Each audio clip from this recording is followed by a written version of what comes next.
signature landmark of Copenhagen. Our mid-April Euro trip 2 started off at the fancy Bangalore T2.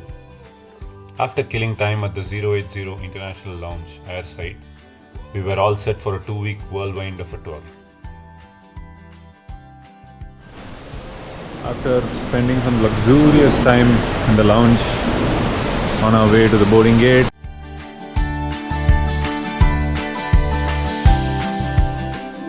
we transited through the massive Abu Dhabi airport, taking our flight to Copenhagen, arriving in the city the next morning.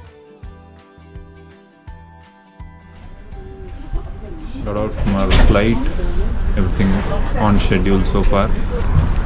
Verification at the passport control went easy, and took a bit of time to figure out the public transportation here. You can use common tickets for bus, train, metro, and we just took the bus to the Copenhagen central area.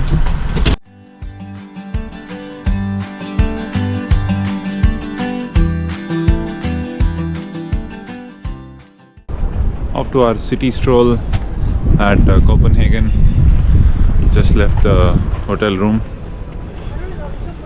Need to head to the Copenhagen central station, and most of the places in the city are accessible from there. The best way to roam around the city of Copenhagen is to take the day pass, which costs about 14 euros per person for the whole day, and you have access to all kinds of public transport, including the boats.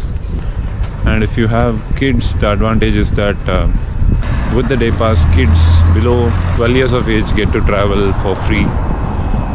And there's also a concession for young boys and girls below the age of 16 or so. That's what I recollect from what I saw on their kiosk. So we plan to visit the palace here, where there is a change of guard ceremony that happens at around noon time. The time is 11:35 now. We are hoping that we'll be able to catch it, but not very sure. And then head over to some of the other lively places in the city. One look at the city's central area and you can clearly see how public transit wins here. Tons of cycles used on dedicated cycling lanes. I'm here at the Amalienborg Palace, right in time I guess for the change of guard. There's a whole lot of people waiting to see the ceremony unfold.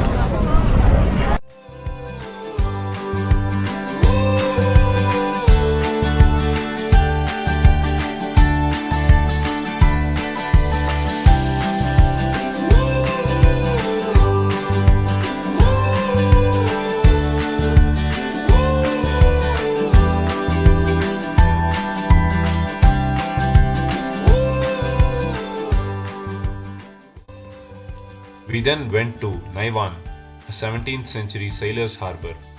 Today, its colourful houses and bustling cafes make it Copenhagen's most photographed spot.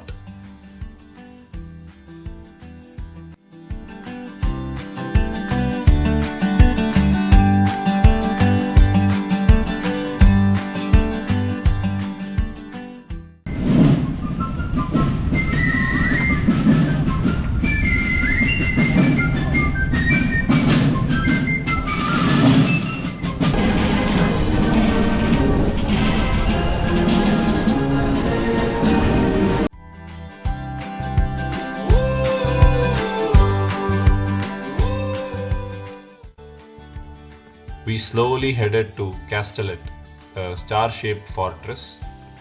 Hard to believe this peaceful walk is on top of a military fort built in the 1600s. A walk across here leads you to the sea face.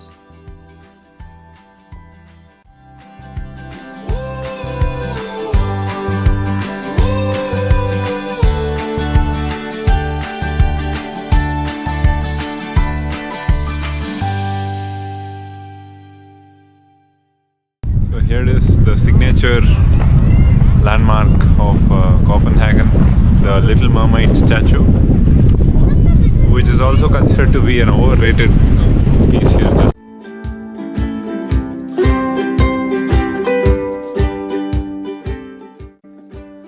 The last large metro station in one of the lines offered a fascinating view of the harbour and the windmills operating in the horizon.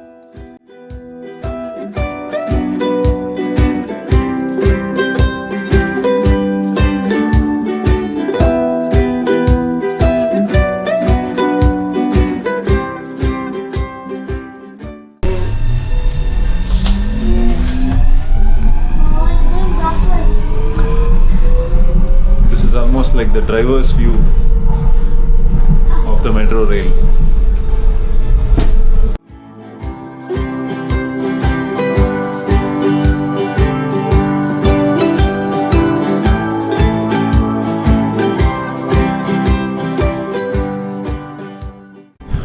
You ought to give it to the Europeans to always find a way to utilize spaces. So I'm at the terrace of a multi-level parking lot near the harbour.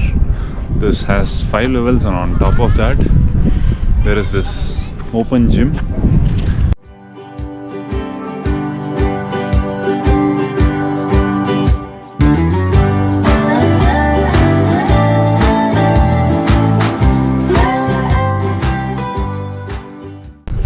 There is this city harbour app that you can install to choose different activities that you could do in the harbour, like sailing, fishing, kayaking, swimming, etc. So they have found ways to make use of these public spaces and public utilities to be of maximum benefit to the people, to the citizen of the country, which is so wonderful and inspiring to see.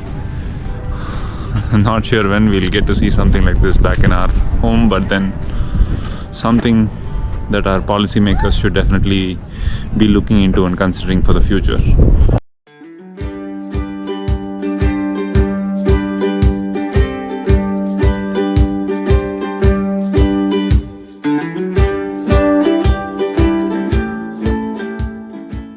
On the boat, which is also another form of public transport here in Copenhagen, it just looks like a bus, a large bus, and it takes you through several hubs from one place to another.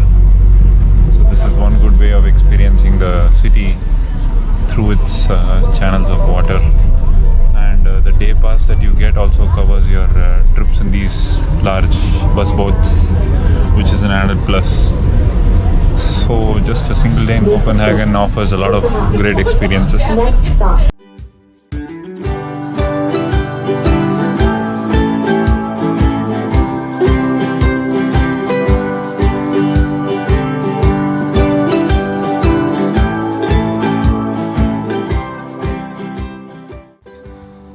Beyond the postcard views the city's harbour offers, I could see that it was still working hard, with massive cargo ships, cranes and logistics working their way through the day.